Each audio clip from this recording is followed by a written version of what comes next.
documentary you're about to watch was filmed 25 years ago in 1977 in the city of Perth, Western Australia. It was written, filmed, produced by Guy Basket, British producer who went down to Australia, collected his crew, and then flew around the world to make it. The copy you have is an archived copy because all of the masters of this show have been destroyed in various house cleanings at the channel over the last 25 years. However, because one copy survived, Channel 9 has given us very kindly the permission to reproduce this archive for you folks that have the Cosmic Conspiracy book. That's why you have this DVD in your possession. The documentary was originally filmed, the first hour of it, without me. And I was brought into this by a very peculiar circumstance which occurred there in Perth a few weeks before this went to air. I was cleaning house and getting rid of stuff for spring cleaning, and there was a wooden clothes wardrobe. In Australia, they don't have closets as much as they have wooden clothes hangers, boxes, nice decorative pieces that go in a bedroom. And I had too many of them in this old house that I was renting, and they were kind of falling apart in places, so I wanted to take it to the garbage dump, or the rubbish tip as they call it in Australia. So I got in the car, the station wagon, shoved this long, tall clothes wardrobe in it, and drove out to the rubbish tip. When I got there, I waited in line like everyone else to drive up to throw my garbage, or that particular wardrobe, over the side of a huge cliff of garbage down into the valley below, where all the rest of the rubbish was being shoved that day. So my time came, and I got out of the station wagon around to the back and opened up the back door and put my hands on the wardrobe to start to pull it out, and the guy behind me honks his horn and gets out. Young Vallee comes over to him and he says, look, mate, are you going to throw that wardrobe away? And I said, yeah. And he said, oh, look, I wonder if I could have it. I just live a few blocks from here, and you could just drive it over the house for me, and, I'd be pleased to have it. And I said, well, no problem. Well, with this, a crowd kind of started together around us, and it wasn't other people dumping trash. It was the garbage guys that had filed rights on this garbage tip. And the rights were to mine the garbage, to pick out and sift through what they wanted for valuables and then resell it or use it. So they came across and said, oh, look, mate, to the guy that was trying to get the wardrobe from me, you can't have this because it's now in the tip, in the rubbish dump, and it is ours. And so he turns to him and says, oh, no, it hasn't actually been taken out of the car yet. It's in his car, so he can take it over and give it to me at my house. Well, with this, these garbage men, or miners of the garbage, whatever you want to call them, big fellas, started to kind of bristle up and walk over, a bunch of them like they were going to have a little bit of fisticuffs with us. And one of the guys got a D9 dozer and started to move toward this guy's car behind me, and he was going to push his car over the edge. And he says, we're going to push your car over the edge, mate, if you don't back off and let us have this wardrobe. So with this, the guy that was asking me for the wardrobe reaches in his pocket, pulls out his wallet, and he's an off-duty policeman. He says, right, the first one of you makes a move, I'm going to arrest you. Well, that kind of put a quiet on the whole argument. The policeman got in his car, he told me, follow me, and so I followed the guy. By this time, there'd been a crowd of people throwing the rubbish away watching all this, and a couple of the guys behind the policeman's car said, oh, look, you mind if we come with you? So anyway, a little gaggle of us went over to the policeman's house and installed the wardrobe in his bedroom, and had a cup of tea and coffee there with him, and talked about life, death, universe, and what I was doing in Australia, and various things like that. And then I went home. Well, a couple of days passed, and a man who's now a good friend of mine, but I didn't know at the time, came driving up to the front door of my house, and he knocked, and I let him in, and he says, oh, look, my name is Hugh Kitson. I'm a film editor for Channel 9. I said, oh, yeah, I remember you at the policeman's house the other day. And he said, yeah. He said, I listened to a few things you were talking about, and I get the impression you know a bit about this UFO stuff. I said, well, a bit.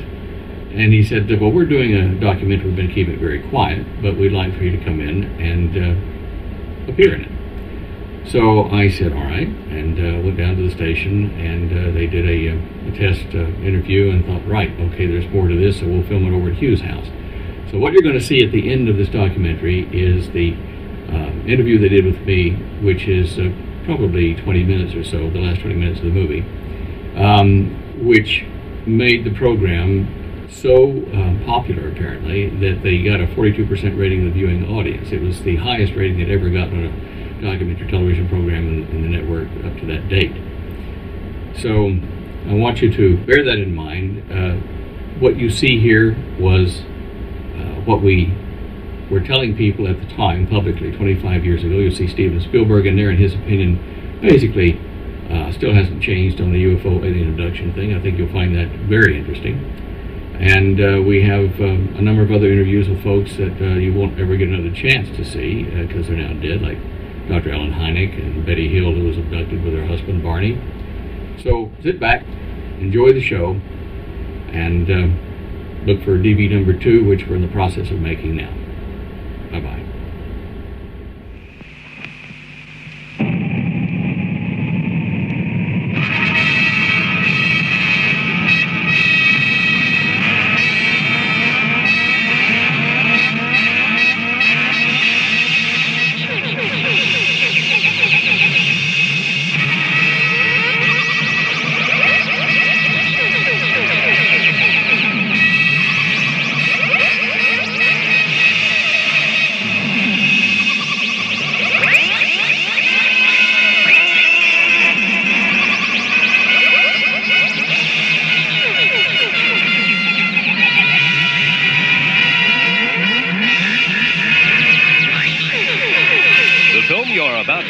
Has taken our investigation team 6 months to research and assemble, and has involved them in a trip around the world.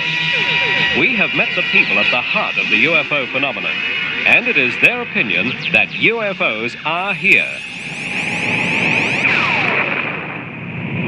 A major myth about UFOs is that only kooks, quacks, nuts, strange people believe in them or are interested in them or see them. That's absolute nonsense. Western Australia is unique in the UFO problem because per capita, I believe it has more sightings than any other civilized area in the world. I think the meaning of the word UFO is that they are unidentified. And as long as they're unidentified, we better try to identify them. And that people, waste a great deal of energy saying, do you believe in them? Well, the thing I believe in is they're unidentified. Actually, everybody I bump into is either fascinated with the subject or willing to listen. People are describing a technology, but there are really, around the technology, there are a number of psychological, and if you will, even, let's use the word psychic effects associated with it. We did not notice teeth. In fact, when Barney was lying on the table looking up, one of them appeared to have sort of a membrane which fluttered behind his lips. It looked like a thin skin. However you look at the phenomenon of UFOs, it is not the 99% you can explain, it's the 1% you can't. And in this last category, we include a sighting close to Perth in 1976. We talked to the Western Australian representative for Dr. Hynek's UFO Study Centre.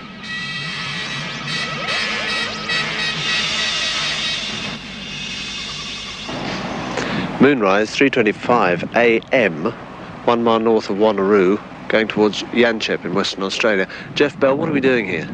Well, on February 8th, 1976, at this precise time and location, 2 chaps were going along this road, north of Wanneroo Road, and they noticed something unusual, and they sent us this report.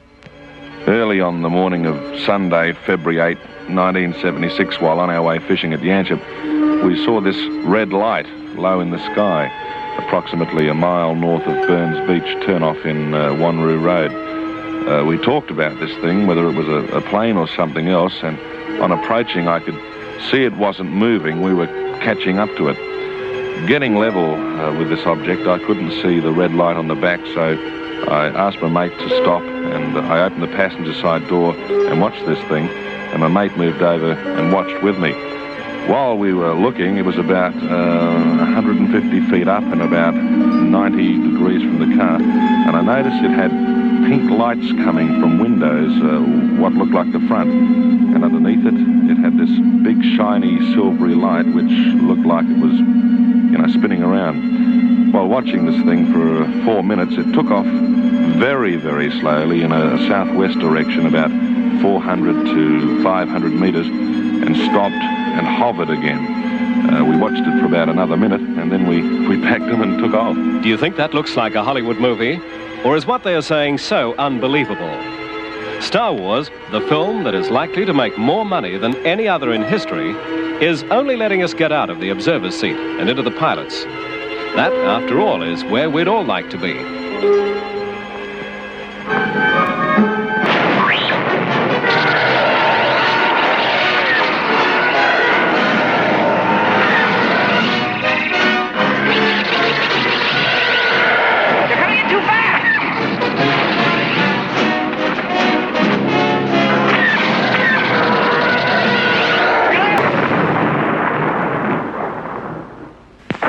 None of man's fantasies of evil can compare with the reality of Jaws.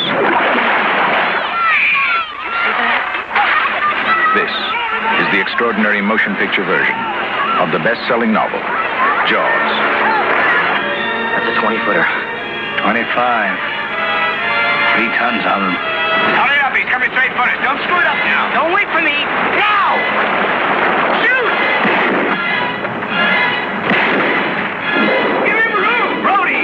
I can't, he's trying to run! Ah! Tail! Before Star Wars, Jaws grossed more money at the box office than any other film. At an exclusive interview in Hollywood, its director, Steven Spielberg, told us that while he was up to his neck in water filming Jaws, he was really thinking of his next film, Close Encounters of the Third Kind, a film concerned with UFOs. Just after Jaws finished, I came back and I wanted to relate to dry land, and I also wanted to think about Close Encounters, so I went out to Pear Blossom, which is the desert near Mojave. There's nothing around for miles, and if you want to watch the cosmos, that's the place to stand and do it. I mean, you feel like a grain of salt, and the stars are so vast. I mean, it's almost like looking down at the sky because the sky surrounds you. It's an amazing planetarium show. And I went out there, and I parked my car, turned the lights out, and sat on the roof, and looked up at the sky, and said to myself, if something comes down here right now and lands on the road, and an opening appears, would I get on and take a ride? And I thought about it, and I looked up at the sky, and I got very, very nervous because I realized that I wouldn't get on and take a ride. As a matter of fact, I was getting so nervous by embracing and romancing that thought that I got back in my car and I drove back to Los Angeles. I was terrified. Most people think the interest in UFOs is limited to a few cranks. In fact, there are thousands of intelligent people who get together at international conferences all over the world to study them. We visited one at Chicago to interview the man who for 20 years was head of the U.S. Air Force Top Security investigation into UFOs, Dr. Alan Hynek.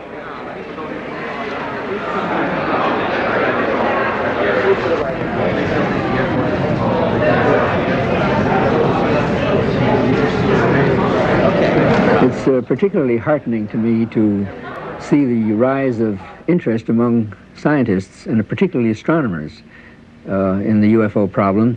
So it has often been said that, well, why don't astronomers see UFOs? As a matter of fact, they do. In a very recent report by Professor Sturrock of Stanford University, who queried all the members of the American Astronomical Society, found that 53% of those who responded said that, in their opinion, the UFO problem was worthy of scientific study. And what is more, 64 of the astronomers who responded gave what would be called UFO reports, objects, sightings that they personally had made at their observatories frequently, which to them was unexplained. One of the most important findings that has been made about this phenomenon is that it is global in scope. In other words, it doesn't belong to the French or the Americans or the British. There have been waves of sightings, usually lasting about a few weeks or a month and a half, over in very concentrated fashions in certain areas of the world. There have been such waves in Western Europe in 1954, for example. In this country in 1947, we know of waves in the Soviet Union, in China, in Australia, especially in Western Australia. And what is typical about these waves is that the people from all these different cultures around the world are describing the same thing in their own terms. What they are describing is an object that seems to be able to maneuver, it seems to be a technology, it seems to come to the ground and leave traces. And there have been rings especially that have been found, burned circles that have been found very commonly in Australia that are absolutely identical to things that have been catalogued in this country, in France. There is now a catalogue of such traces that encompasses more than 1,000 sightings. An ordinary man in an ordinary street in America. But this man started the 1947 wave of sightings that swept the world when he claimed to have seen from his mountain rescue plane 9 disc-like objects, roughly 45 miles away, flying at a speed of approximately 1,500 miles per hour near Mount Rainier, Oregon. The date? June 24, 1947. Later, when asked by a reporter to describe how they flew, Arnold said their motion was like saucers skipping over water. In the papers the next day, the world first saw the term flying saucer. On June 24, 1977, 30 years to the day after he first sighted them, Ken Arnold consented to speak to us. He had refused to make any public statements for the last 5 years.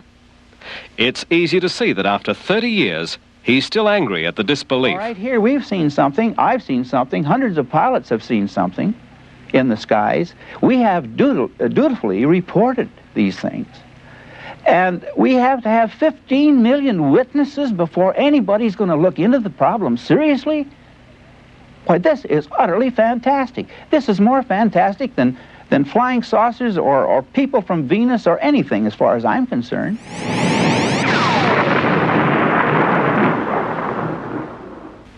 Arnold's sighting amazed many people, but none more than publisher Ray Palmer. Kenneth Arnold fits into it.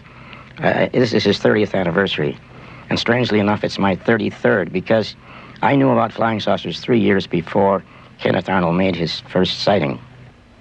In the middle 40s, a man called William Shaver had written to Palmer about his alleged visit to a subterranean culture, peopled by beings he referred to as Deros and Teros. What he wrote was to create another legend of UFO mythology. Briefly, it was the story of a radioactive flare from the sun around 12,000 years ago, which virtually wiped out life on Earth. And the survivors fled into space in spaceships, while the persons left behind, whom he called abandoned Dero, went into the cavern world and set up a civilization there, which from that time on became contaminated because the atmosphere had to be drawn from the surface and so on in the water. So they gradually degenerated into what he called Deros, D meaning detrimental or destructive, and Ro being a shortening of robot or robotic. In other words, he felt that these people were mentally controlled by robotic Dero influences. In other words, the radioactivity in their brain made them insane. But they had at their access the wonderful machines left by this civilization which fled the Earth, which had been taken down into the caves. And among them was a craft they called a Rolat. Ro again for robotically controlled, instrumentally controlled, and so on.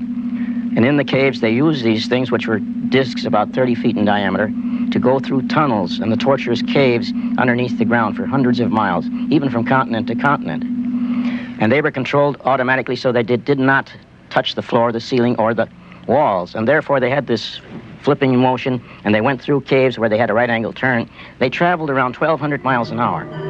When Shaver heard about Kenneth Arnold's sighting, he wrote me very triumphantly and said, "You see, these Rolats do come out of the caves." Perhaps the greatest surprise was when Arnold reported his sighting to the nearest U.S. military airbase. He found on the wall of the commander's office this classified gun sight photograph, which bore a remarkable resemblance to what Arnold claimed he had just seen, and Shaver had discussed 3 years before.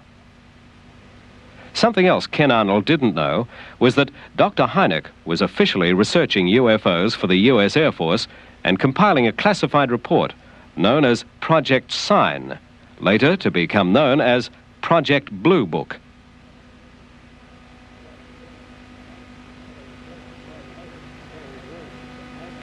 it was as an astronomer that I first became associated with the UFO problem.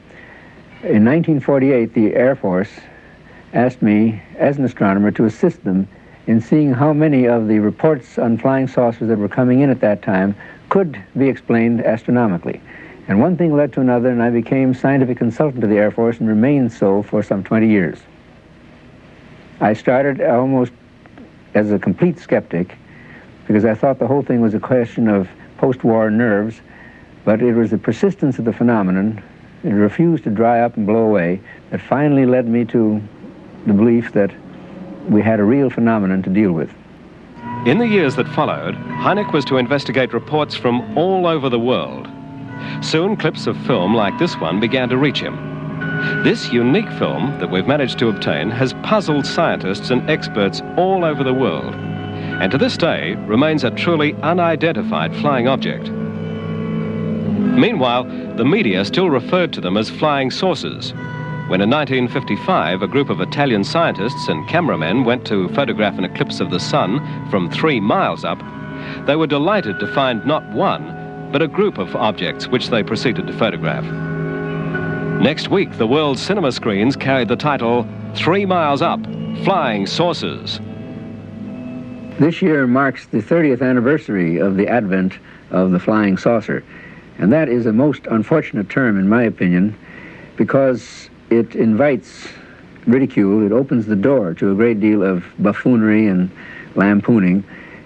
It had a perfectly good history, because when Kenneth Arnold described the motions of the discs that he had seen, he said that it was like skipping a saucer over water. But some reporter thought that was a very clever term, and flying saucers were born. But it is really too bad, because it has caused a great deal of jokes and so forth. For instance, one common expression is that if you want to see a flying saucer, just goose a waitress. What do experts believe UFOs look like? Typically, we're dealing with apparently round, symmetric, disc-shaped objects, definite size, shape, surface texture, bigger in diameter than they are in thickness, protuberances that might be landing gears or antenna windows, might be decorations too, we don't really know. Things with definite size, shape, surface texture.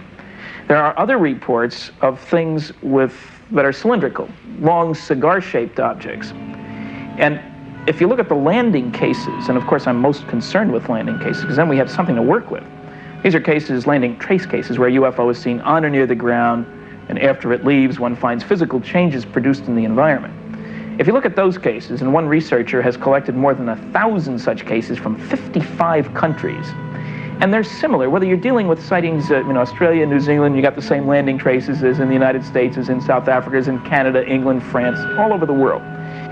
There aren't any laws of physics that stand in the way of flying saucers, either getting here from other star systems or performing here once they're here.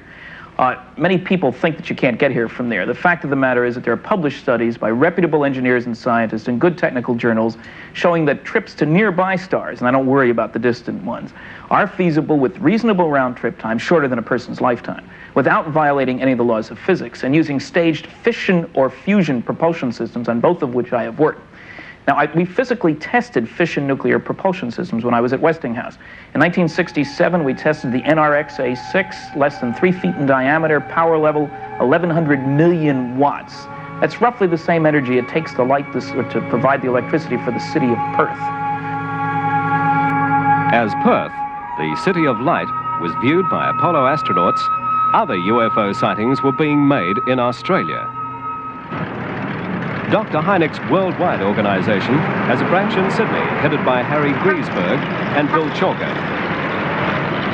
Sightings in Australia are so numerous that a special computer is needed to handle them.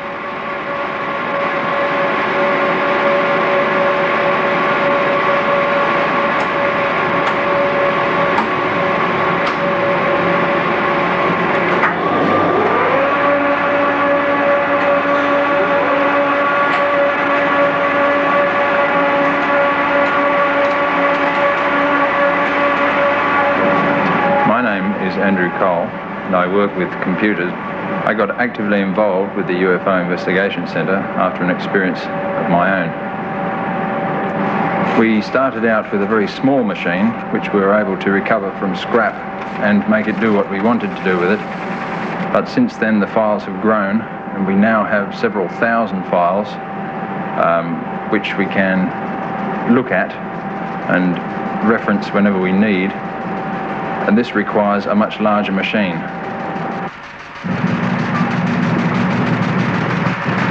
It's hard to imagine here in the middle of Sydney, amongst all this modern technology, how Fred Birmingham, a Parramatta surveyor, would have reacted to what he saw. He described seeing a strange aerial object shaped like an arc, moving in a zigzag manner and apparently landing in nearby Parramatta Park. What followed was a description of meeting a being he called a spirit, and an invitation to visit and walk on board this ark. It paralleled many stories that are similar to it right around the world. And you read about these stories in newspapers all the time. But this story, in fact, is what constitutes the first recorded close encounter in Australia, the date 1868. As an industrial chemist, I specialise in the study of what we term close encounters of the third kind. In this type of UFO sighting, an unidentified aerial object interacts with the physical environment, thereby leaving a permanent physical record of its presence. What is the RAAF's official view of this? We visited them to find out.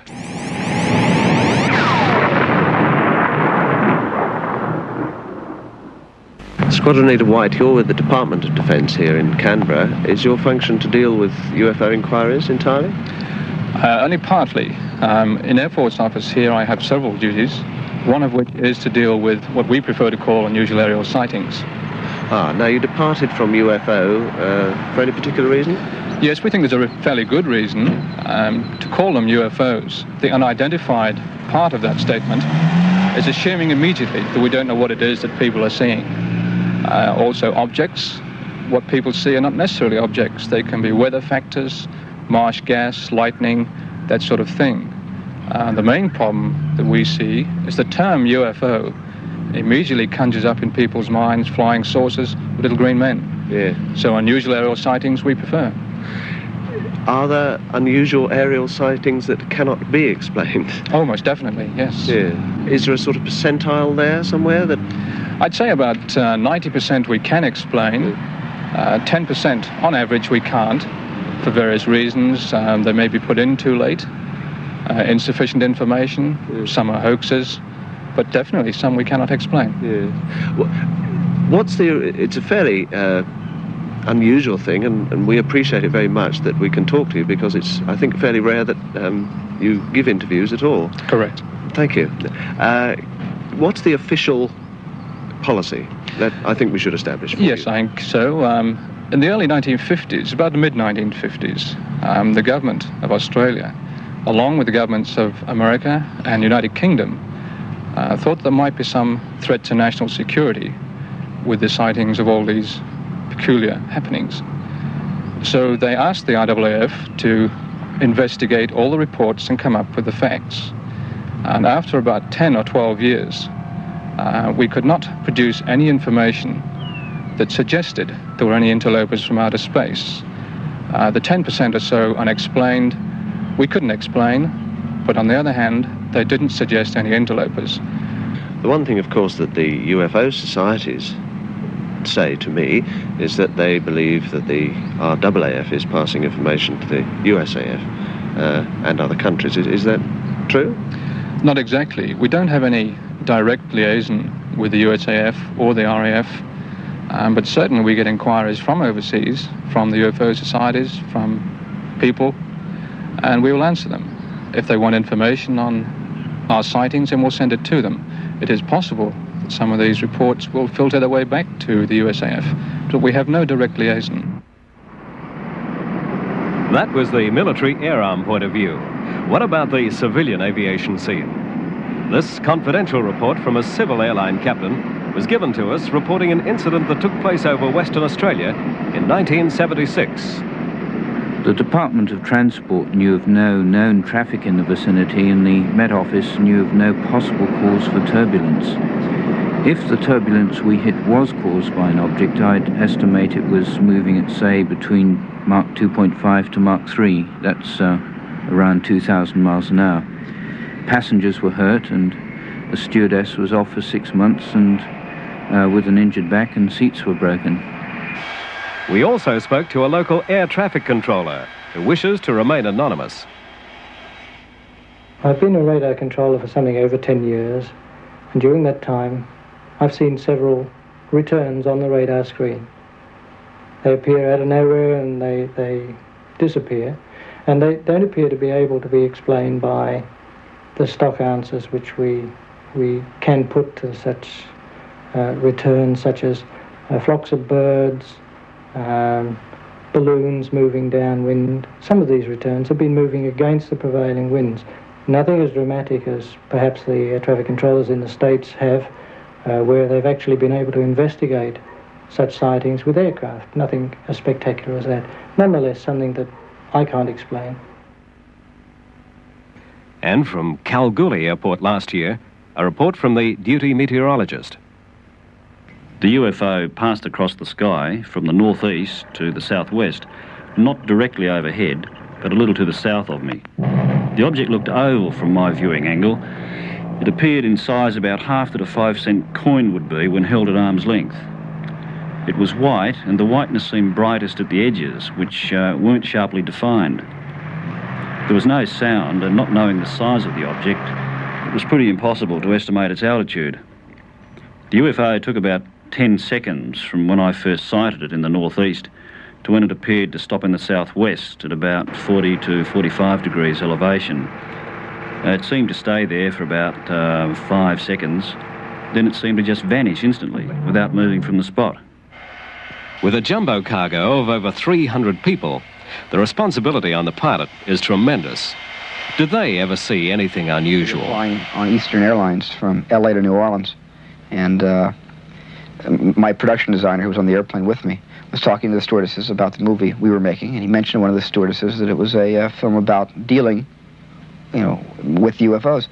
And the stewardess apparently went into the cabin and mentioned this to the pilot, and all of a sudden this big, steely, gray-haired guy with wings on his chest comes out, the pilot of the airplane.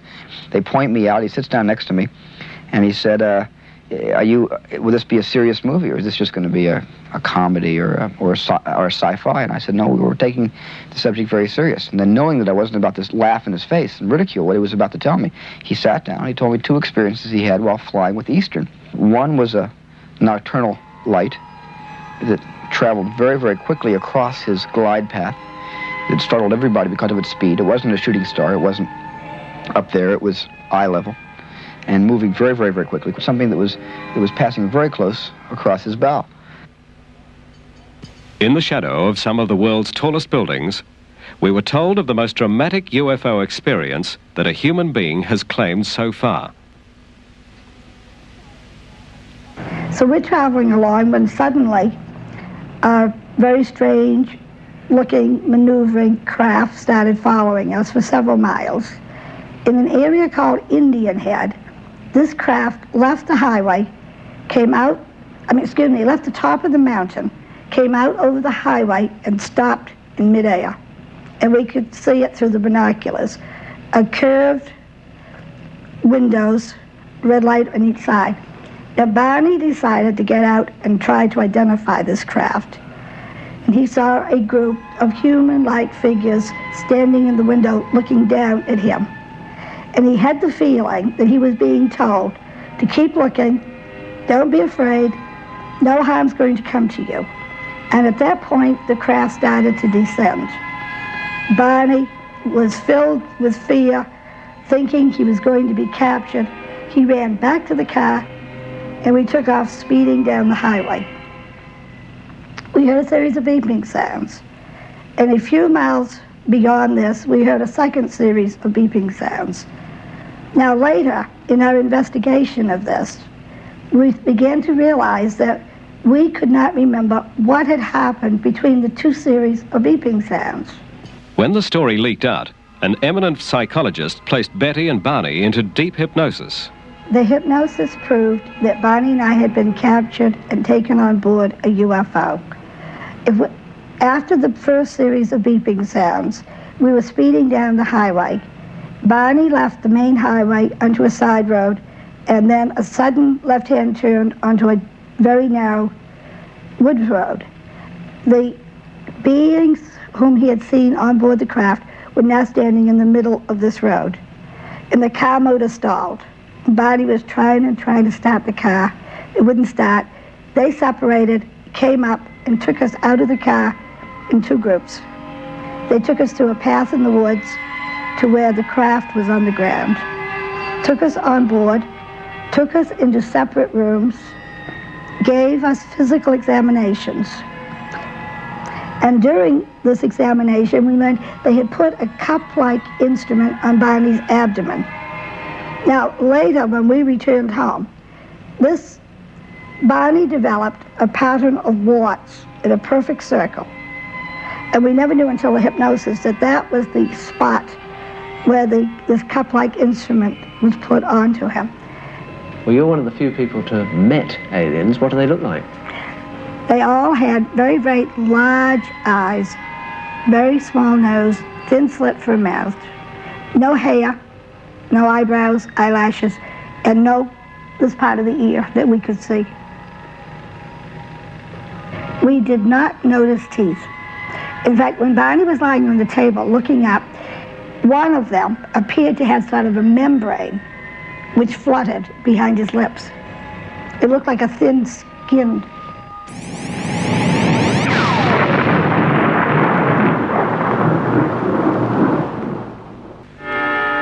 But it's not an exclusive American right to see UFOs. One of the most credible witnesses we interviewed was an Australian minister, the Reverend William Gill, posted before the time of his sighting to the Anglican mission in Boinai, Papua New Guinea. One night at 7:45, as he stood with 38 other people at the edge of the mission playing field, every one of them saw the same thing. Can you imagine what it's like to look up in the sky and see a totally foreign-looking object? They're just hovering, not very far high up, maybe 200 or 300 feet up in the air, and glowing, and two bipods jutting out from behind it, from underneath it, and sparkling all around, and some figures up there. This solid-looking object, and figures walking about on top, and not the slightest noise whatsoever. And so we waved. Wouldn't it be wonderful if we could get this object down onto the playing field? And as we waved, wondering whether we'd get some recognition and whether perhaps they would understand what we wanted, they waved back. So I asked a boy to go quickly down, bring me a torch, bring me a pencil, bring me paper, and return as quickly as he can so that I can get any other events that occur and minute-by-minute movements, so that at least we'd be able to talk about it the next day. And this he did very, very quickly. He brought it back, and he brought the torch and put the torch on and shone it to the craft. And as he did so, he waved or moved the torch this way. And we were dumbfounded when we looked at the craft, and the craft was as though it was responding to the torch. It began to do this too, you know, like a disc-shaped object, just moving the same way, responding to the movement of the torch. Next day, just prior to the evening service, about 7 o'clock, the thing was there again. It had arrived about an hour earlier, and we all decided to have the normal evensong that we do have on those nights, because, well, the thing was out there outside the church anyway, and we felt it wouldn't go away during the service, and it didn't. When we came out, there it was, still up in the sky. And so for another hour or two we watched. And then suddenly it did go. And there was this amazingly incredible speed that the whole craft disappeared to nothing across the bay in a matter of a second or so.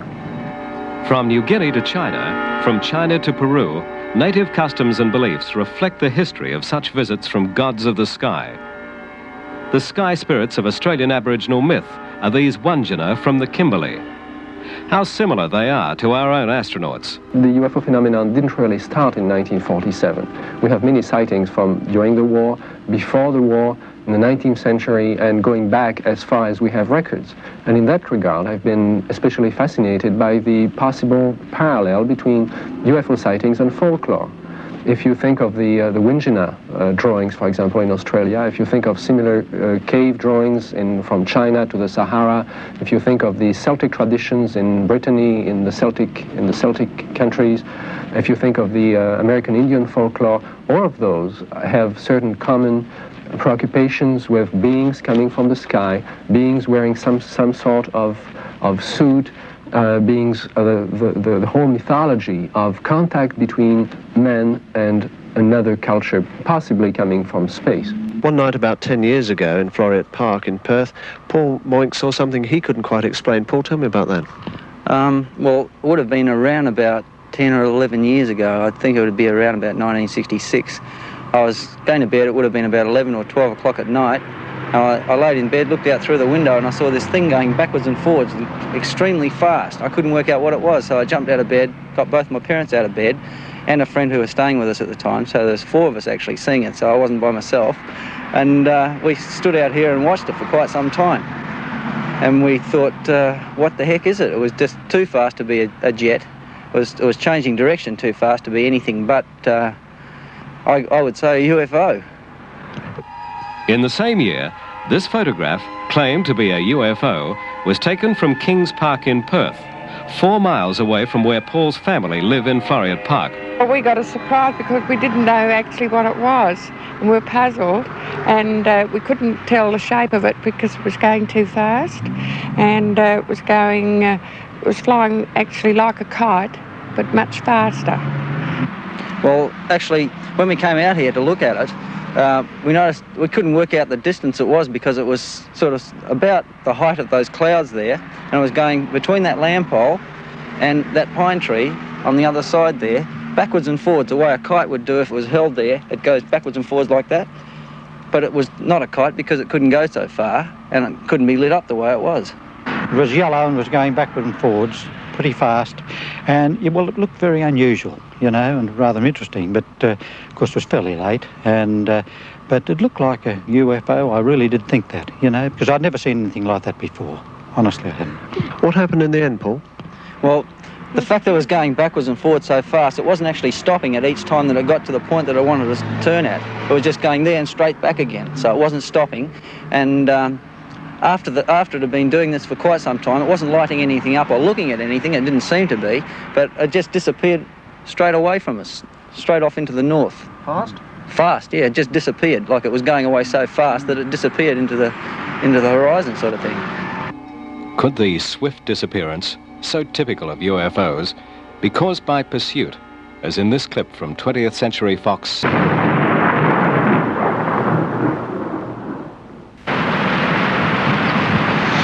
Well, it was on the 6th of January 1968, just by the edge of the riverbank near this golf course, that I witnessed the landing of no less than 2 flying saucers.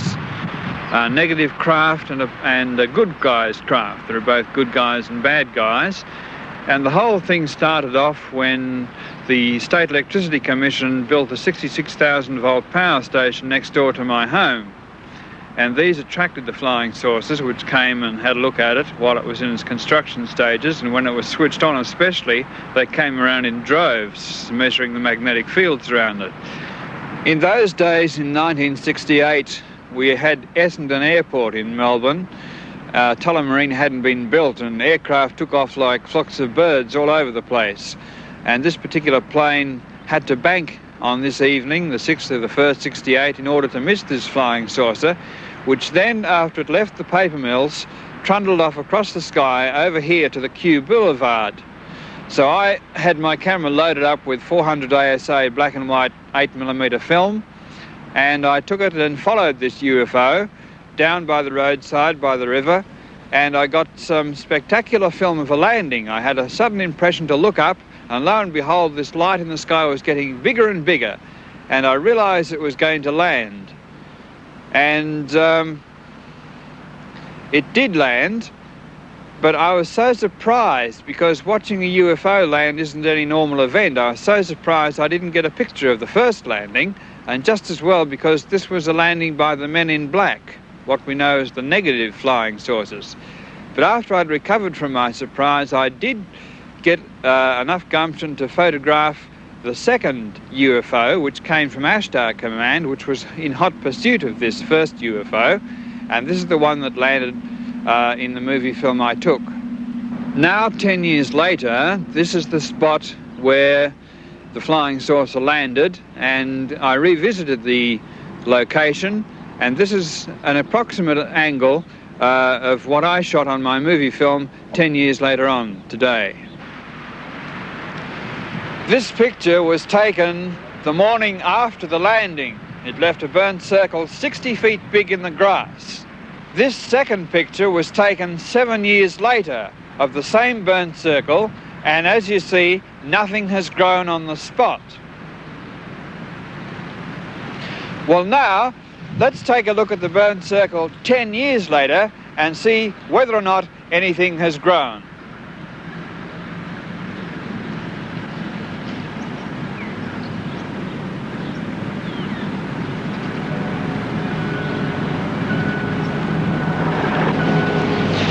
Yes, well, this is the burnt circle. A lot of flying saucer landings leave burnt circles, and nothing has grown on this one since the original landing on that particular night. And over the years, we've come back to the boulevard and checked this area and found no growth on the burnt circle. Along with Shaver, Colin Cameron claims to have had contact with the subterranean Deros and Teros here in Australia. This belief should not be dismissed too lightly. Ray Palmer came out with some astonishing details about Shaver's experience. I think Mr. Shaver, well, he originally claimed that he spent 8 years in these caves with these Dero and Tero people, T being integrative. And I discovered later, much to my embarrassment, that he had spent these 8 years in the Ypsilanti State Hospital for the Insane in Michigan. I contacted the doctors, and they said he was catatonic. He lived in a world, they even had to feed him, in this imaginary world of his. Except for one thing, when Kenneth Arnold saw the flying saucers, I put together 2 and 2, and I said, is the man catatonic, or is there something else going on? But I got 50,000 letters. We ordinarily get 50 or 60 a month, from people who said, Mr. Shaver is telling the truth. And not only that, I have been in the caves too, and I hear the voices. I've been hearing these voices now for about the next 7 years onwards, every night. And until I started taking some infrared film, which I'd read in a book by, can't think of his name now, but Trevor James. And he had, at the suggestion of Ashtar Space Command, taken infrared photography and got these invisible flying saucers. So I thought, well, as these entities were invisible and they were bothering me, I'd try some infrared film too. And that's where I got these pictures of these entities. And after those nights, what was happening to me was I was starting to hear these voices, just like Shaver was, saying I was going to die, saying they were going to get me, saying they wanted to stop me researching into flying saucers, and generally trying to terrify me. But I was never scared throughout the whole thing. This is what's kept me going. Brilliant brains, including Nobel Prize winners around the world, are still puzzling not are there UFOs, but what are UFOs? We talked to Klaus Nobel himself. It's something that man cannot comprehend. I think it's very likely that there are unexplained phenomena, and I certainly have many times hoped that they would come and visit us now and tell us here on Earth that we are in the process of doing things that are not really in our best interest, because right now it seems like we are self-destructive. And I would like to have them to come visit us.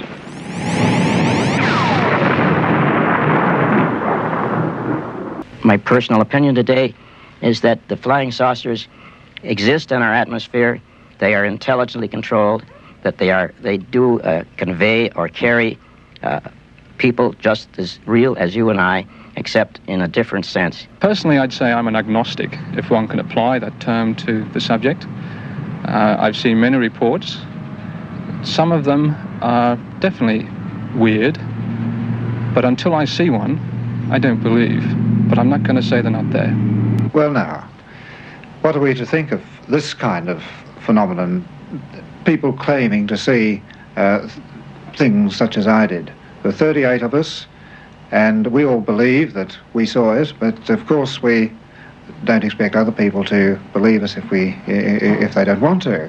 And I have very little time with the attitudes of traditional science, which behave much more like religious dictatorships in many instances than they do like open-minded scientific communities. We have to have 15 million witnesses before anybody's going to look into the problem seriously?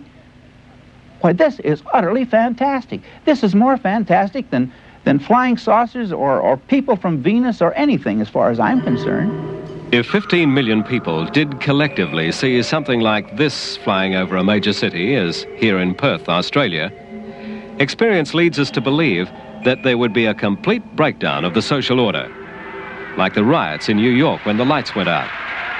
In the MGM film Soylent Green, we get a taste of the chaos the future may hold.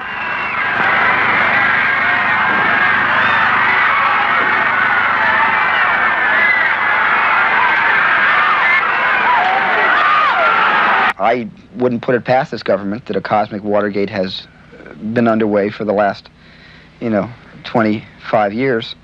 And at the same time, I don't think it's, I think as we're growing up, or from the government's point of view, I think we've been adults for hundreds of years, but from the government's point of view, we're still growing up, and eventually they might want to tell us something about what they've discovered over the decades.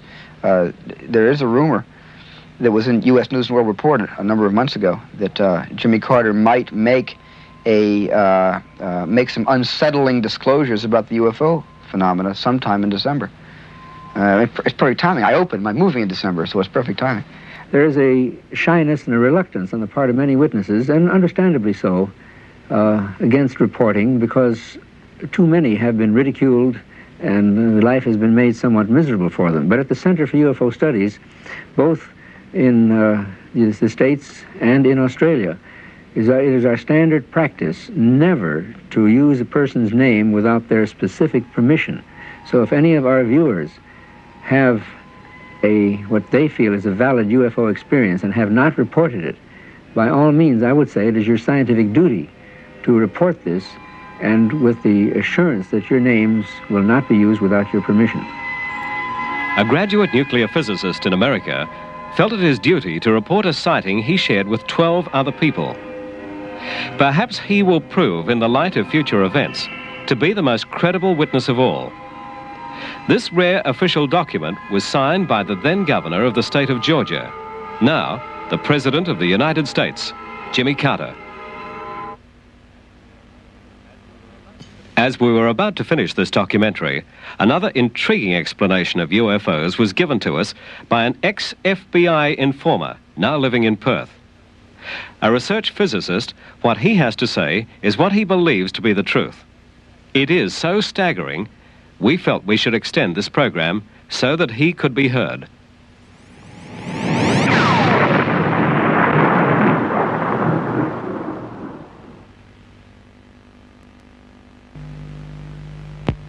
This scientist believes that man holds the secret of anti-gravity and can produce flying saucers at will. We interviewed him at a private house in Perth. Well, originally I didn't start to investigate UFO phenomena. I suppose I started studying the physics that led me to this point. 62 to 64 at the United States Air Force Academy as a cadet in a special government program. As you're aware, the Air Force Academy is outside NORAD in the Colorado Mountains. It's a few miles up the hill from it.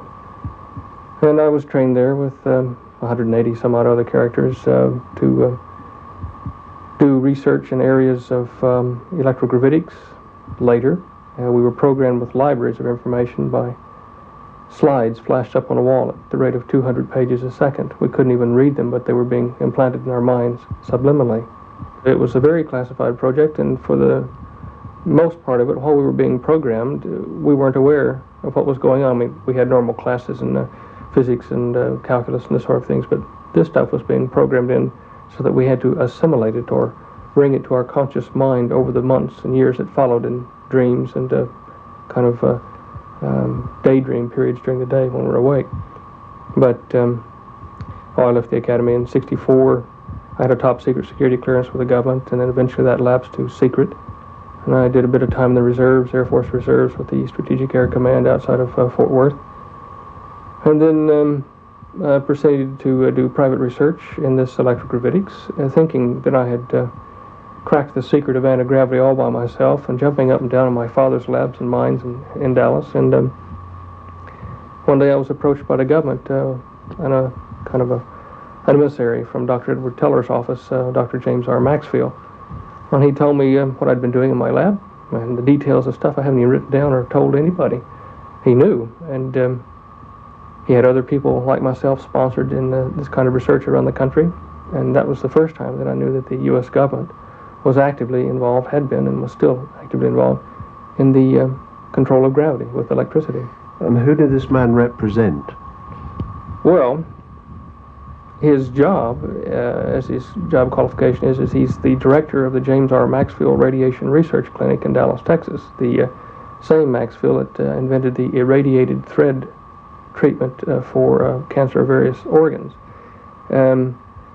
If you look at his little dossier that's in the Who's Who, you find that he was on the President's National Security Advisory Board, which is really a rather important log in the U.S. intelligence system. Kissinger would have been on the same rank. You find that he was closely affiliated with Dr. Edward Teller, who was the kind of dubbed the father of the hydrogen bomb project in the United States, but he told me that Dr. Teller was the head of anti-gravity research there, had been, I don't know whether he still is, and that he had worked on a similar project with him.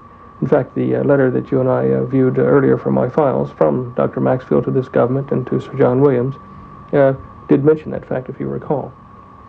So what happened to you then? Well, they suggested that I finish my research in Australia. I wasn't enthralled with the idea, but Dr. Maxfield told me that I would be paid to come down and that I was to call the Australian consulate in San Francisco and ask for Bob Gray and tell him that in these words that I was a member of Maxfield's party. At the same time that I was being approached by Dr. Maxfield's party to come down here and finish my research, I'd been approached already by the FBI and was working for them as an informant. That doesn't mean that you're a trained agent. It just means that you're somewhere in industry where they need someone. They don't have time to get them in there. Informing on what? Well, the particular thing I was to inform on was the comings and goings of various people from the White House to my group of companies in Dallas, and also their connection to Israel and the Middle East political situation. And I did my job rather well, just reporting who came and went and various amounts of money and things that I did know that transferred. There were about 700 or 800 of us in the United States that were employed by the FBI in this manner. I didn't take money, I took information in exchange. But at any rate, they came and told me, the FBI did, that I had been compromised by a break-in in one of their agencies in Louisiana or someplace like that, and that I was going to get shot, and which they'd explained to me at the beginning, the risks involved, but I thought they were joking until I went back to the office, the computer division there in Dallas, and was sacked, given 30 minutes to clean up my desk and leave, and by an old friend of mine. And so he accused me of being the head of a big spy ring and all kinds of stuff. And so I left. And in fact, I didn't have my last meeting with the FBI, and I didn't have my last meeting with Dr. Maxfield. I just bundled a few things and the family into a plane and headed for Australia. I did make it, and I was quite glad to, and kept a very low profile for 7 months. But I continued to do my research, and I wrote Dr. Maxfield a letter, and that was perhaps my mistake. I said, look, I've done it. I've figured out the wave equation that we were looking for. And again, in my ignorance, I didn't realize how much work had already been done and gone before me. I was just kind of on the periphery or the edge of this whole development.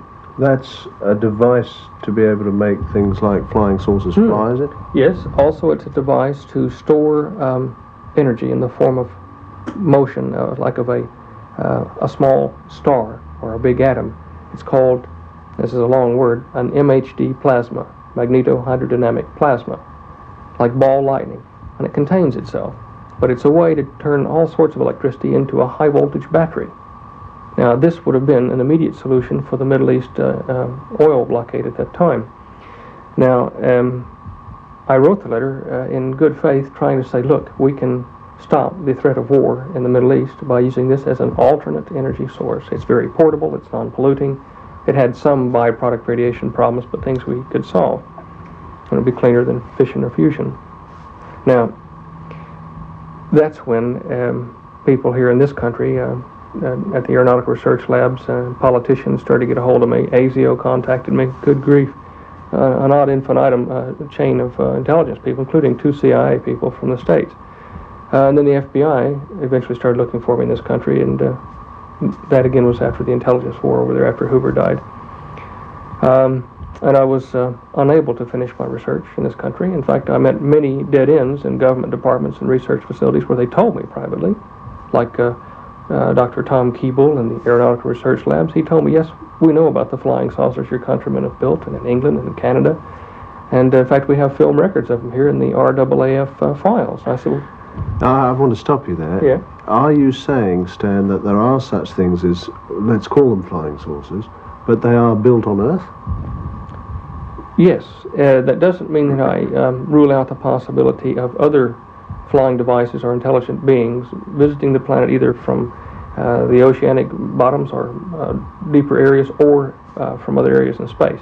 But I am positive that we have the technology, I can even name you the companies and people involved, in making high-speed electric aircraft that do look, strange enough, like a saucer. What sort of proof can one furnish for that? Oh, good grief. The briefcase I've got down here is full of documented evidence that is not all secret. If you go to the records of the New York Herald Tribune, the newspaper, it's now defunct. I think it's being stored in the Wisconsin State Historical Society. And look for November 20th, 21st, and 22nd, 1955. There are 3 articles in the series on anti-gravity and the various companies and people involved in the research in the United States, Japan, Europe. The list is like a who's who of nuclear physics. It was written by Ansel E. Talbert, the science and aviation editor for the New York Herald Tribune at that time. You can look there. You can look in the electrical engineering index for that period between 55 and 58. That's a long time ago. Yes. 57, about March, the security curtain went down. And there were, at that time, over 100 published universities and organizations, including the Gravity Research Foundation, which is still operational in Gravity Village in the United States. There were over 100 of these things operating to develop gravity, the control of it as a power source and communication and locomotion, etc. Now, in 57, the blanket went down with security, and there was no more reported news on it to say either that it was a dead-end research avenue, that everybody had stopped working on it, or that it was highly successful and there had been a few breakthroughs. There was just nothing. It went quiet. And if you go back in the period and look, you will see that for a number of years after 57, there was no mention of this sort of research in print. Behind the scenes, there was a lot of discussion, and even MGM Studios made the movie The Forbidden Planet, revealing at that time a lot, as though it were fiction, of the technology and why it had to be covered up. I think Walter Pidgeon starred in that, and he did a good job. Prepare your minds for a new scale of physical scientific values, gentlemen.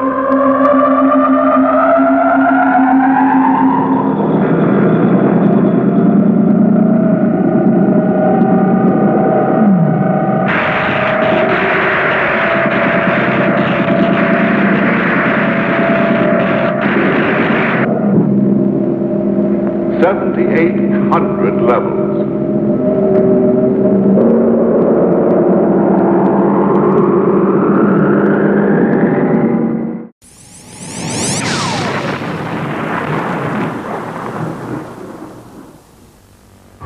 Basically, they decided that mankind wasn't ready for it yet because he proceeded to misuse it like he had the atom or the hydrogen bomb.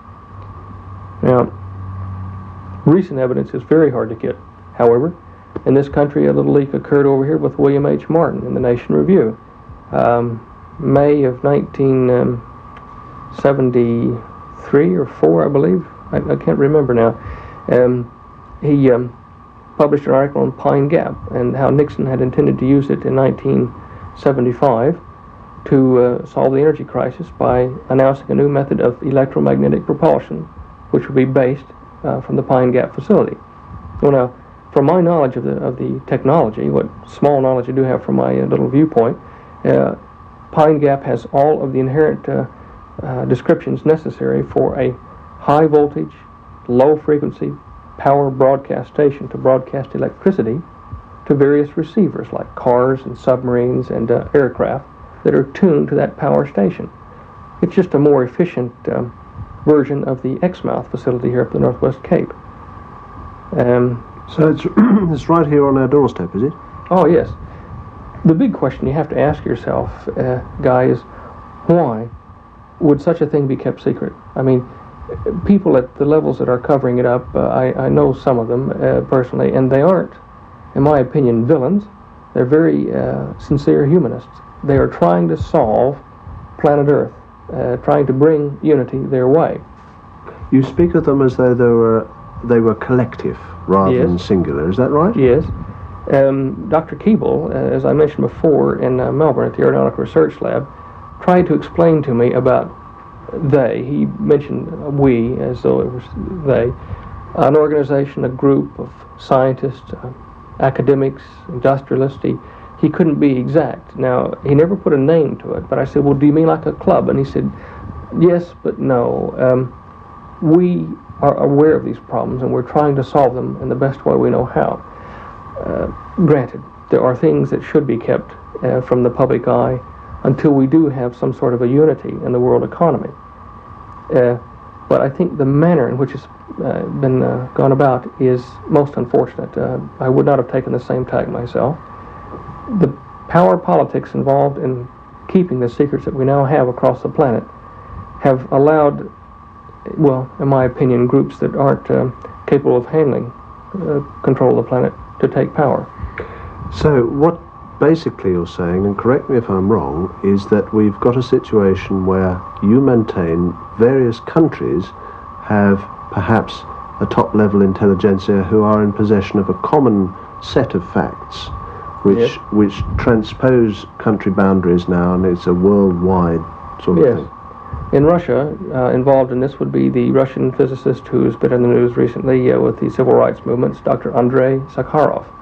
Also in his country, an ex-KGB agent, some 25 years, but a physicist, and a former hydrogen bomb project development engineer, physicist, is Dr. Bruno Pontecorvo, working on gravitic engines in Siberia. As I told you, in the States, it was Dr. Teller and affiliates there. I don't know all of their names. But these people have all been working together as scientists who go above governments. And look, they're sincere. I can't blame them for doing this. It's just that they have lost control of what they tried to set up. Has that association got a name?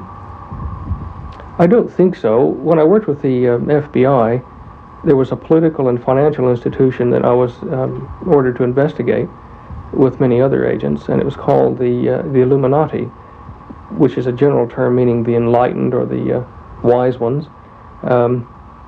The investigation of this led me to the Council on Foreign Relations and to the Club of Rome, which are linked by joint directorships under Carol Wilson. This is, again, another tale, but you put yourself in the scientist's position in the mid-50s. What you see is that you've got a technology that, if announced to the public, would cause mass reactions in the economy, in social moves, in cultural reactions that could probably bring about the demise of the whole human civilization. A simple example would be this. As a scientist, you come out in the mid-50s and you say, we have a process which will allow us to get rid of tires, allow us to get rid of the petrol engine, hence the petrol, hence all the dependent industries. It'll be available for you in 24 months' time, and it'll only cost you $3,000 or $4,000. Now, what kind of his right mind would buy a new petrol engine car if he could have one of the new ones in 2 years that don't need roads and run on electricity and no petrol necessary? They'd all stop their buying trends, which would then collapse the economies that would be building the other one in 24 months. If you had a central world authority, like Dr. Pache's Club of Rome group want, then if you announced, when you controlled all the nations and the economies, if you announced and said, we've got a new car that does this, nobody would panic, because they know that if their industry became redundant, they would be retrained and paid while they're doing it in some other support industry. We don't have that facility on the planet at the moment, because we're greatly disordered, and many of the cultures fight against each other. Scientists, industrialists, engineers found this problem in the mid-50s. Now, we're playing their part. So we sit here and we say, how do we get world unity? The United Nations, the League of Nations had failed. You couldn't get any 2 or 3 of them to agree to turn their sovereignty over to a third party.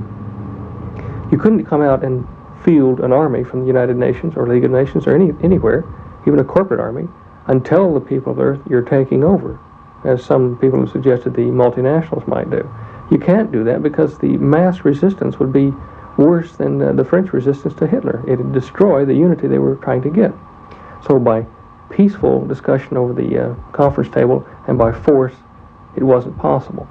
Yet as the scientific community looked at this new technology, it reached into all human endeavor, touched many points of life. They said, look, if we develop this, completely develop it into a social, technological, integrated model, away from the rest of people in islands or in back rooms, however we do it, keep it quiet even from the politicians. At some point later, after 1956, 57, 58, some point later we'll have it ready to announce to the world as a global system. Then all we've got to do is figure out how to convince them to give it a try in unity. Right, well this was 20 years ago. Mm-hmm. Are we now saying that this is approaching the time? I think we are, and it's not like some prophecy or something. It's just looking at events in the media. For the first 10 years of that 20-year period you're talking about, people that saw UFOs or flying saucers were nuts. They were played that way in the media. It was a bad thing to even talk about it. Now, toward the end of this 20-year period, if you see one, you're a great guy in the neighborhood. Everybody wants to talk to you. Everybody wants to know you. Pilots, physicists, all kinds of people are coming forward now. Presidents, dictators. Yes, I've seen a UFO. Now, to me, the shift in the public conditioning medium is to get people ready for the announcement of the new technology. Now, scientists aren't going to come out. Industrialists aren't going to come out and say, okay, here it is, children. Here you go. The new model for planet Earth using this technology must be independent of any established government or order. It can't be Russian or capitalist or dictatorial. It's got to be independent. And the only way you can do it is an external culture, whether it be called from the ocean bottom, whether it's from the Bermuda Triangle, or whether it's from outer space. They have got to see it in this way so that for a short time the masses will overlook their cultural differences to unite, to form this one world order. Then, after 7 or 8 years, if you can hold the ruse that long, you explain to them, this is how we brought peace. I still maintain I don't think that it'll work, because at the top these organizations are fighting. I'd like to ask you a direct question. You work in the field of anti-gravitics. Could you make what we call a flying saucer? Oh, yes, with adequate funds and time, sure. I'd still be doing it for the research organizations if I hadn't differed in philosophy. That's where I got in trouble, because I stood up and said, why are you doing this? And it wasn't for me to know. UFOs, if they don't exist, or these electric flying saucers, if they don't exist in our current technology, I'll give it to the world. I'll be a hero, but I'll tell you right now, I don't need to do that. It's already done. This does not mean that in the past, before 47, 49, whenever the first flying saucers were supposedly sighted on this planet, does not mean that the time before that was to be explained by Earth technology. It wasn't. Even back in the Bible, in Moses' encounter with God in the flaming bush, and don't walk on this ground with your shoes on, take one off. It sounded like he was in a field at any rate. Ezekiel's flaming chariot. You go back thousands of years, and you find we had encounters with things that could only be explained in their own words as being from the heavens. In the last 2,000 years after the birth of Christ, we find that these encounter cases were, many of them, more bizarre, where they didn't have the same good side to them. People suffered headaches, some cases disappearance, livestock were cut apart and the blood drained out of them. You see it quite frequently now. It seems as though the more recent contact cases from these extraterrestrial origins have been malevolent or bad, whereas the Old Testament versions were benevolent or good. We do have the technology now to give UFOs, or the electric flying saucers, to the world. It is when I say we, it's a joint scientific effort from many of the countries of the world: Russia, the United States, England, Canada. Now, it is just the manner in which to announce it. What we have here is the tip of the iceberg with the anti-gravity device, the flying saucer we've been discussing. There are many other things that the technology offers. New medicine, which allows limbs to be regrown through electric field processes and plasma research, bioplasma, the tissue restructuring. We have devices which can transmit power around the entire planet without wires, so that you can tune to electricity stations like you would tune to a radio station, but it would run your house or your caravan or wherever you are in the bush or the water or the air. We have theory now, but I don't think any practical devices that would allow us to go faster than the speed of light and traverse many light years of distance in a very, very short time, using the same technique that we used to break the sound barrier, where we warp the shock wave. Perhaps this is where Star Trek developed their terminology, warp factor 1 and warp factor 2.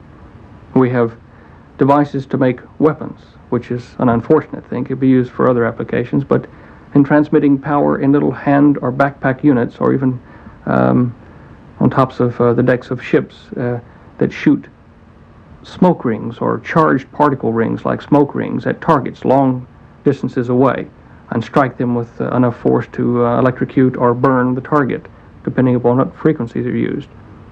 There are numerous things. There is even a way to use this process to control mines at a distance of 10 to 15 miles from a central transmitter, where people aren't even aware of it during their sleep, somewhat like post-hypnotic suggestion.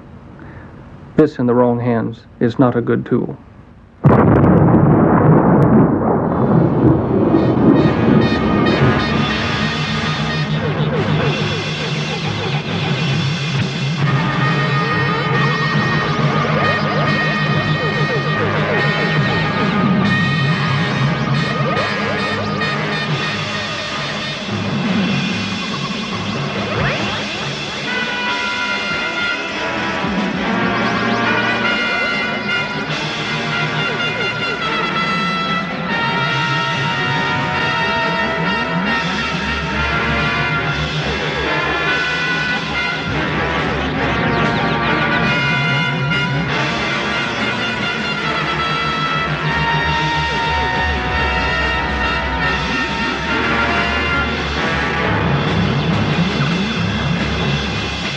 We have to have 15 million witnesses before anybody's going to look into the problem seriously?